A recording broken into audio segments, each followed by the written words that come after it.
Good morning students. अज आप 9th class का लेख रचना करांगे जिहदा अपना टॉपिक ही है वादड़ियाँ सजादड़ियाँ निबन सिरां दे नाल जां वारिस शाह ना आदतां जांदियां ने भावें कट्टीए पूरियां पूरियां जी।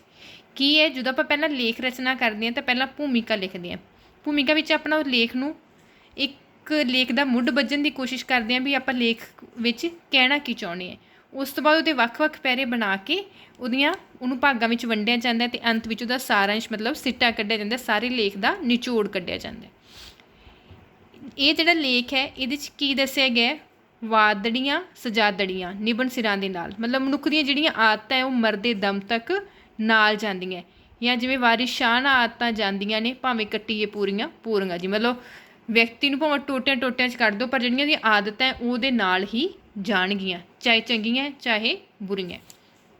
पहला भूमिका वादड़ियाँ सजादड़ियाँ निबन सिरां दे नाल पंजाबी दा एक प्रसिद्ध लोक अखाण है।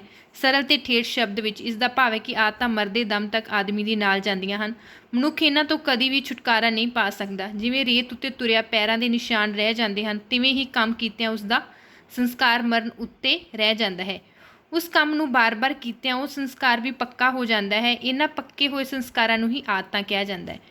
मनुख की हर आदत किसी लालच बारी डर या उम्मीद के डर असर हेठ किसी क्रिया के बार बार करन वजों उत्पन्न होंदी है तो हौली हौली दरख्त दियां जड़ां वांग पकड़ बना लैंदी है। मतलब जिहड़ियां जड़ उहदियां आदतां है वो मनुख दियां पकदियां जांदियां हौली हौली तो जिवें मतलब भी रेत ते आपां तुरे ने अपने निशान रह जाते तिवें की है भी जिहड़ा आपां जदों मर भी जाने तो जिहड़े अपने संस्कार जिहड़े हुंदे वो रह जाते हैं। मतलब वो पक्के हुंदे है वो जांदे नहीं, वो अपनियां आदतां बाकियां नूं भी याद रहिंदियां।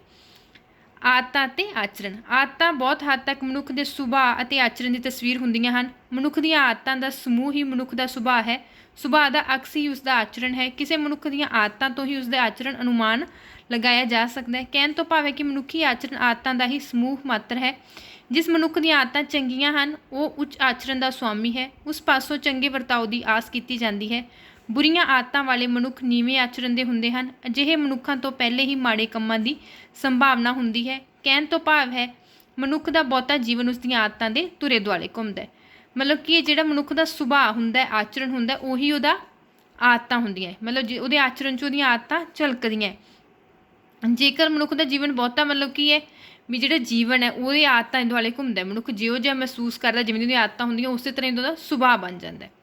आदतां दा मुੱਢ बचपन में ही बजना शुरू हो जाता है। बाल मन बड़ा चंचल हुंदा है, वो हर गल नूं मन ते लगाउंदा है, वो अपने वड्डिआं दे अते चौगिरदे तो बहुत कुछ ग्रहण करता है। इस समय जे माँ बाप ते अध्यापक जागरूक होणगे तां बच्चा बहुत कुछ चंगा ग्रहण कर लवेगा, पर जे उसदियां गलतियां नूं नज़र अंदाज किया जाएगा तो वह बिगड़ जाएगा तो एक स्थिति अजिही आ जाएगी कि उसनूं सुधारना मुश्किल हो जाएगा। आदतां दा पकना हौली हौली आदतां पक जांदियां हन। पक्की आदत बदलनी लगभग असंभव हो जाती है। इस अगे बुद्धि सियाणप या विचार की कोई पेश नहीं चलती। हीर रांझा किस्से का लेखक वारिस शाह सूझवान चिंतक ते दार्शनिक भी सी। इस तत्त की प्रौढ़ता करदिआं कि आदतां बदलियां नहीं लिखता है। वारिस शाह नाल आदतां जांदियां ने भावें कट्टीए पूरियां पूरियां जी। मतलब कि जिहड़ियां अपनियां आदतां हौली हौली की ओह पकदियां जांदियां जिन्हां नूं आपां बदल नहीं सकदे गे। स्थिरता श्रोमणी किस्साकार वारिस शाह ने मनुखी सुभाਅ ते आदतां बारे दित्ती ये टिप्पणी अटल सच्चाई होने कारण लोक अखाण बन गई। मनुख अपनी आदतां चाहुंदा होया भी लुका नहीं सकता। समाज का डर अते संस्कार सरकार का दंड आदत बदल नहीं सकता। भैड़ियां आदतां कारण मनुख आप ही दुखी नहीं हुंदा सगों अपने आले दुआले नूं भी दुखी करदा है। वो आले दुआले विच नफरत का पात्र बन जाता है। वो इन्हां तो छुटकारा चाहुंदा है पर असफल रहिंदा है। लोक अखाण है जहमत जांदी दारूआं आदत सिर दे नाल। मतलब कि जिहड़ी आदत है वो बंदे दे मरण नाल ही मरदी है। अर्थात शरीरिक रोग दा दुआ दारू तो है पर जिस नाल शरीर मुड़ तंदुरुस्त हो जाता है, पर आदत अंत तीक नाल निभदी है। बलवान इच्छा ते आदतां एक धारणा यह भी है कि बलवान इच्छा वाला मनुख कदे भी आदतां दा गुलाम नहीं हुंदा। वो जद चाहे अपनियां भैड़ियां आदतां तो छुटकारा पा सकता है। जदों उसके मन में भैड़ी आदत प्रति घृणा जाग जाए तो उसनूं किसी चंगी व्यक्ति का साथ मिल जाए तो उस विच जीवन नूं चंगा बनाउण दी इच्छा जाग पवे तो वो कोई भी माड़ी आदत का त्याग कर सकता है।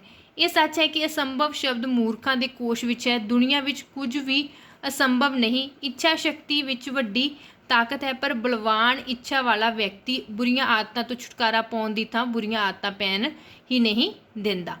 ਮਤਲਬ ਜਿਹੜੀ ਆਪਣੀ ਇੱਛਾ ਹੈ, ਜੇ ਆਪਾਂ ਚਾਹੀਏ ਤਾਂ ਆਪਾਂ ਭੈੜੀਆਂ ਆਦਤਾਂ ਤੋਂ ਕੀ ਹੈ ਛੁਟਕਾਰਾ ਪਾ ਸਕਦੇ ਹਾਂ। ਵੀ ਇਹ ਨਹੀਂਗਾ ਕਿ ਆਪਾਂ ਚਾਹ ਕੇ ਵੀ ਭੈੜੀਆਂ ਆਦਤਾਂ ਤੋਂ ਛੁਟਕਾਰਾ ਨਹੀਂ ਪਾ ਸਕਦੇ। ਜੇਕਰ ਆਪਣੀ ਇੱਛਾ ਬਲਵਾਨ ਹੈ ਉੱਥੇ ਤਾਂ ਆਪਾਂ ਆਦਤਾਂ ਤੋਂ ਕਿਹੜਾ ਛੁਡਾ ਸਕਦੇ ਹਾਂ। ਆਦਤਾਂ ਅਤੇ ਮਨੁੱਖੀ ਸੁਭਾਅ। ਅਚੇਤ ਸੁਚੇਤ ਪਈਆਂ ਆਦਤਾਂ ਵਿਅਕਤੀ ਦੇ ਸੁਭਾਅ ਦਾ ਨਿਰਮਾਣ ਕਰਦੀਆਂ ਹਨ। ਕੇਵਲ ਮਨੁੱਖੀ ਨਹੀਂ, ਹਰ ਪ੍ਰਾਣੀ ਦੀ ਆਪਣੀ ਕੋਈ ਨਾ ਕੋਈ ਆਦਤ ਬਣ ਜਾਂਦੀ ਹੈ। ਜਿਵੇਂ ਡੰਗ ਮਾਰਨਾ ਬਿੱਛੂ ਦੀ ਆਦਤ ਹੈ, ਉਸ ਦਾ ਸੁਭਾਅ ਹੈ, ਉਹ ਇਸ ਆਦਤ ਤੋਂ ਮਜਬੂਰ ਹੈ। ਕੁੱਤੇ ਨੂੰ ਚੱਕੀ ਚੱਟਣ ਦੀ, ਸੱਪ ਨੂੰ ਜ਼ਹਿਰ ਕੱਢਣ ਦੀ, ਖੋਤੇ ਨੂੰ ਖੇ ਉਡਾਉਣ ਦੀ, ਕਾਂ ਨੂੰ ਗੰਦ ਬੋਲਣ ਦੀ, ਇਹ ਸਭ ਜੀਵ ਆਪਣੀ ਆਦਤ ਤੋਂ ਮਜਬੂਰ ਹਨ। ਭਾਈ ਗੁਰਦਾਸ ਜੀ ਦੀ ਰਚਨਾ ਵਿੱਚ ਮਨੁੱਖ ਨੂੰ ਆਦਤਾਂ ਦਾ ਗੁਲਾਮ ਵਿਖਾਉਣ ਲਈ ਅਜਿਹੀਆਂ ਉਦਾਹਰਨਾਂ ਦਿੰਦੇ ਹਨ। ਕੁੱਤਾ ਕਾ ਰਾਜ ਬਹਾਲੀਐ ਮੁੜ ਚੱਕੀ ਚੱਟੇ, ਸੱਪ ਦੁੱਧ ਪਿਲਾਈਐ ਵਿਉ ਮੁਖਤੀ ਸੁੱਟੇ। ਮਤਲਬ ਕਿ ਜਿਹੜੀ ਕੁਝ ਆਦਤਾਂ ਵੇਖਣ ਨੂੰ ਬੜੀਆਂ ਸਧਾਰਨ ਲੱਗਦੀਆਂ, ਉਹ ਮਾਨਸਿਕ ਰੋਗਾਂ ਦਾ ਕਾਰਨ ਬਣ ਜਾਂਦੀਆਂ। ਵਹਿਮ ਕਰਨਾ, ਸ਼ੱਕੀ ਸੁਭਾਅ, ਰੁੱਸਣ ਦੀ ਆਦਤ, ਲੋਕ ਵਿਖਾਵੇ ਦੀ ਆਦਤ, ਛੁਪੇ ਰਹਿਣ ਦੀ ਚਾਹ ਆਦਿ ਆਦਤਾਂ ਕਈ ਵਾਰੀ ਵਿਅਕਤੀ ਨੂੰ ਅਸਧਾਰਨ ਬਣਾ ਦਿੰਦੀਆਂ। ਸਮਾਜਿਕ ਜੀਵ ਹੋਣ ਕਰਕੇ ਮਨੁੱਖ ਨੂੰ ਸ਼ੁਰੂ ਤੋਂ ਹੀ ਧਿਆਨ ਦੇਣਾ ਚਾਹੀਦਾ ਹੈ ਕਿ ਉਸ ਨੂੰ ਕੋਈ ਐਸੀ ਆਦਤ ਨਾ ਪੈ ਜਾਵੇ ਜੋ ਉਸ ਨੂੰ ਮਾਨਸਿਕ ਰੋਗੀ ਬਣਾ ਦੇਵੇ, ਕਿਉਂਕਿ ਇਹ ਰੋਗ ਲਾ ਇਲਾਜ ਹੈ, ਕਿਉਂਕਿ ਇਸ ਦਾ ਕੋਈ ਇਲਾਜ ਨਹੀਂਗਾ। ਵਹਿਮ ਦਾ ਕੋਈ ਇਲਾਜ ਨਹੀਂ, ਲੋਕ ਇਹ ਵਿਚਾਰ ਇਸ ਦੀ ਪੁਸ਼ਟੀ ਕਰਦੇ ਆ। ਮਤਲਬ ਜਿਹਨੂੰ ਇੱਕ ਵਾਰੀ ਵਹਿਮ ਦਾ ਮਤਲਬ ਬਿਮਾਰੀ ਲੱਗ ਜੇ, ਉਹਦਾ ਕੋਈ ਇਲਾਜ ਨਹੀਂਗਾ। ਜਿਵੇਂ ਤੁਹਾਡੇ ਇੱਕ ਚੈਪਟਰ ਵੀ ਹੈ ਵਹਿਮੀਤਾ, ਉਸ ਵਿੱਚ ਕਿ ਉਹਨੂੰ ਵੱਖ-ਵੱਖ ਤਰ੍ਹਾਂ ਦੇ ਵਹਿਮ ਚਿੰਬੜਦੇ ਆ, ਤਾਂ ਕੀ ਹੈ ਬਾਕੀ ਸਭ ਬਿਮਾਰੀਆਂ ਦਾ ਇਲਾਜ ਹੈ, ਪਰ ਵਹਿਮ ਦਾ ਕੋਈ ਇਲਾਜ ਨਹੀਂ। ਸਾਰਾਂਸ਼। ਚੰਗੇ ਵਿਅਕਤੀ ਆਪਣੀ ਚੰਗਿਆਈ ਅਰਥਾਤ ਚੰਗੀਆਂ ਆਦਤਾਂ ਨਹੀਂ ਛੱਡਦੇ। ਉਹ ਬਿਨਾਂ ਪੱਖਪਾਤ ਸੂਰਜ ਵਾਂਗ ਸਾਰਿਆਂ ਨੂੰ ਰੋਸ਼ਨੀ ਤੇ ਸ਼ਕਤੀ ਦਿੰਦੇ ਹਨ। ਉਹਨਾਂ ਦਾ ਇਰਾਦਾ ਪੱਕਾ ਹੁੰਦਾ ਹੈ, ਨਿਯਮਾਂ ਦੇ ਪਾਬੰਦ ਹੁੰਦੇ ਹਨ, ਦੂਜਿਆਂ ਦੇ ਕੰਮ ਆਉਂਦੇ ਹਨ, ਚੰਗੇ ਵਿਚਾਰਾਂ ਦੀ ਕਦਰ ਕਰਦੇ ਹਨ, ਇਸ ਲਈ ਉਹ ਨੇਕ ਇਨਸਾਨ ਹੁੰਦੇ ਹਨ। ਨੇਕ ਇਨਸਾਨ ਬਣਨ ਲਈ ਸਾਨੂੰ ਵੀ ਚਾਹੀਦਾ ਹੈ ਕਿ ਬਚਪਨ ਤੋਂ ਹੀ ਸਾਨੂੰ ਚੌਗਿਰਦੇ ਤੇ ਚੰਗੀਆਂ ਆਦਤਾਂ ਗ੍ਰਹਿਣ ਕਰੀਏ ਅਤੇ ਮਾੜੀਆਂ ਆਦਤਾਂ ਪੈਣ ਨਾ ਦੇਈਏ। ਮਤਲਬ ਕਿ ਉਹਨਾਂ ਨੇ ਸਾਰਿਆਂ ਸਿੱਟੇ 'ਚ ਕੀ ਨਿਚੋੜ ਕੱਢਿਆ, ਜਿਹੜਾ ਚੰਗਾ ਵਿਅਕਤੀ ਹੁੰਦਾ ਉਹ ਚੰਗੀਆਂ ਆਦਤਾਂ ਕਦੇ ਨਹੀਂ ਛੱਡਦਾ। ਉਹ ਮਤਲਬ ਕੀ ਹੈ ਹਮੇਸ਼ਾ ਕੀ ਹੈ ਬਿਨਾਂ ਕਿਸੇ ਪੱਖਪਾਤ ਤੋਂ ਸੂਰਜ ਵਾਂਗ ਸਾਰਿਆਂ ਨੂੰ ਰੋਸ਼ਨੀ ਦਿੰਦਾ ਹੈ, ਮਤਲਬ ਸਾਰਿਆਂ ਨੂੰ ਮਤਲਬ ਪੋਜ਼ੀਟਿਵਿਟੀ ਦਿੰਦਾ ਹੈ। ਅਤੇ ਇਸ ਦਾ ਕੀ ਹੈ ਵੀ ਉਹਦਾ ਇਰਾਦਾ ਪੱਕਾ ਹੁੰਦਾ, ਨਿਯਮਾਂ ਦਾ ਪਾਬੰਦ ਹੁੰਦਾ। ਉਸ ਤਰ੍ਹਾਂ ਕੀ ਹੈ ਜਿਹੜੇ ਮਾੜੇ ਵਿਅਕਤੀ ਹੈ ਉਹਨਾਂ ਨੂੰ ਕੀ ਆਪਦੀਆਂ ਬੁਰੀਆਂ ਆਦਤਾਂ ਨੂੰ ਤਿਆਗਣਾ ਚਾਹੀਦਾ ਹੈ ਅਤੇ ਚੰਗੀਆਂ ਆਦਤਾਂ ਨੂੰ ਗ੍ਰਹਿਣ ਕਰਨਾ ਚਾਹੀਦਾ ਹੈ। ਬੱਚਿਓ ਇਹ ਲੇਖ ਤੁਸੀਂ ਆਪਦੀ ਨੋਟਬੁੱਕ ਉੱਪਰ ਨੋਟ ਕਰਨਾ ਹੈ। ਧੰਨਵਾਦ।